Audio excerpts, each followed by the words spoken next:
नमो नारायणाय जी। जय श्री राधे।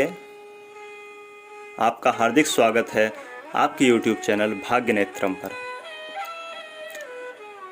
सूर्य ग्रहण, चंद्र ग्रहण जैसे दिव्य मुहूर्त तो वर्ष में एक आध बार ही टकराते हैं। उसमें भी पूर्ण है कि आंशिक है कि आपके स्थान पर पड़ा है नहीं पड़ा है, यह भी बातें होती हैं। तो आज हम आपको एक ऐसे दिव्य मुहूर्त के बारे में बताने जा रहे हैं जिसमें किया गया जप, जिसमें किया गया स्नान, जिसमें किया गया दान सूर्य ग्रहण के समान फलदायी है। ऐसा हम नहीं, ऐसा शास्त्र कहते हैं। यह दिव्य मुहूर्त आ रहा है 26 अगस्त 2020 को बुधवार को। राधा अष्टमी है, महालक्ष्मी अष्टमी भी इसको कहा जाता है। बड़ा ही दिव्य मुहूर्त है, बड़ा ही अद्भुत मुहूर्त है।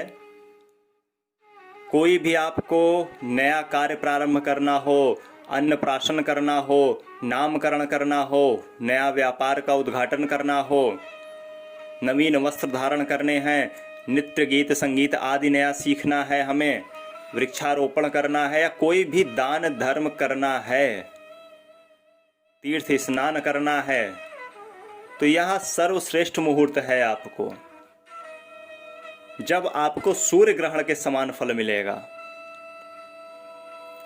और इसकी श्रेष्ठता को बढ़ाने वाले क्या बातें हैं? पहली बात तो राधा अष्टमी, यह बुधाष्टमी है।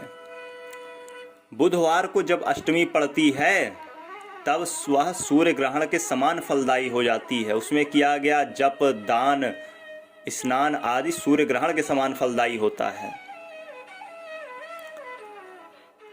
राधा रानी का महाअभिषेक होता है वृंदावन में। जिन्होंने दर्शन कभी किया होगा वह जानते होंगे उसका आनंद। इसको बढ़ाने वाला जो हम बात कर रहे थे कि क्या बातें इसको और भी विशिष्ट बना देती हैं, तो वो है अनुराधा नक्षत्र भी है। सोने पर सुहागा, अनुराधा नक्षत्र, यह धर्म आदि कार्यों के लिए, जप आदि कार्यों के लिए बड़ा ही श्रेष्ठ मुहूर्त बताया गया है।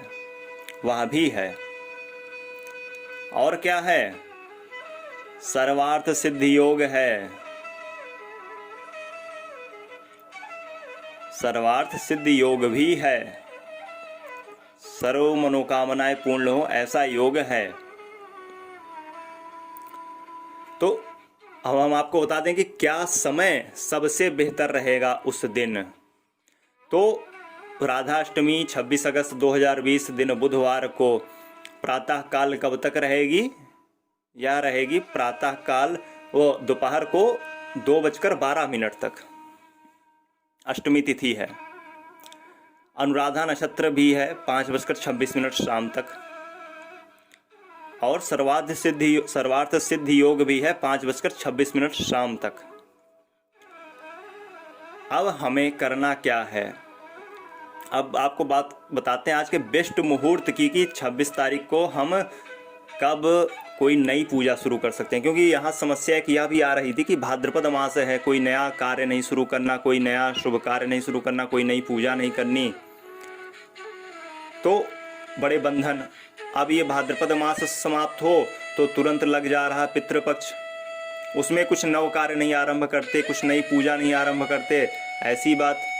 उसके बाद फिर मलमास लग जा रहा है। तो कुल मिलाकर यह श्रावण मास के बाद आपको नवरात्रि के पहले कोई शुभ मुहूर्त नहीं मिलना है। तो उसके बीच में यह दिव्य मुहूर्त है। यह प्रभु की कृपा से संयोग है कि आपको उसके बीच में एक दिव्य मुहूर्त मिल रहा है कुछ नव आरंभ करने को। तो प्रातः काल 5:53 से 7:16 प्रातः काल सिंह लग्न है। यह जो 2 घंटे का, 2.25 घंटे का समय है, यह बड़ा ही विशिष्ट है। सिंह लग्न है तो सूर्यदेव बुध देव के साथ लग्न में ही बैठे हुए हैं। अब लग्नेश लग्न में है, प्रथम बात। दूसरी बात किसके साथ है? वह एकादशेश व द्वितीयेश के साथ है, अर्थात धन का संयोग हो गया। फिर तीसरी बात क्या है? पंचमेश गुरु केतु के साथ बैठा हुआ है, गुरु स्वग्रही, केतु वहां पर उच्च का। षष्ठेश शनि, षष्ठ भाव में क्रूर ग्रह अच्छे, तो वह भी स्वग्रही। नवमेश मंगल स्वग्रही है। एकादश में राहुदेव हैं। तो ये दिव्य बातें हैं जिसके प्रभाव को और भी तीव्र कर देने वाली हैं कि लग्नेश, पंचमेश, नवमेश मतलब धर्म त्रिकोण जो है ये सब स्वग्रही हैं। इससे दिव्य मुहूर्त और क्या मिलेगा किसी को। लक्ष्मी के पूजन के लिए श्रेष्ठ दिन है यह।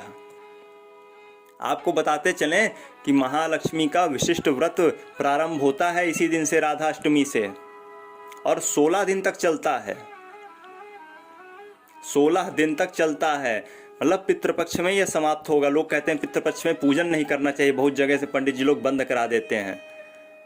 अरे भाई, पूजन बंद कर देना चाहिए तो कैसे व्रत कैसे चल रहा है? कोई नया पूजन नहीं प्रारंभ करते हैं, पुराना पूजन नहीं बंद कर देते हैं, यह बात गौर करिए। तो महालक्ष्मी का व्रत प्रारंभ होता है, महालक्ष्मी की विशिष्ट साधनाएं प्रारंभ होती हैं। इस दिन काशी के लक्ष्मी कुंड में स्नान की परंपरा है, उसका दिव्य महात्म्य बताया गया है। काशी में तो सोरहिया मेला भी लगता है 16 दिन तक, यही महालक्ष्मी के उपलक्ष्य में। तो यह बड़ा ही दिव्य मुहूर्त है। प्रातः 5:03 से 7:16 तक आपका सिंह लग्न है, जो इसके प्रभाव को और बढ़ा देने वाला है। राधाष्टमी है, अनुराधा नक्षत्र है और सर्वार्थ सिद्धि योग है।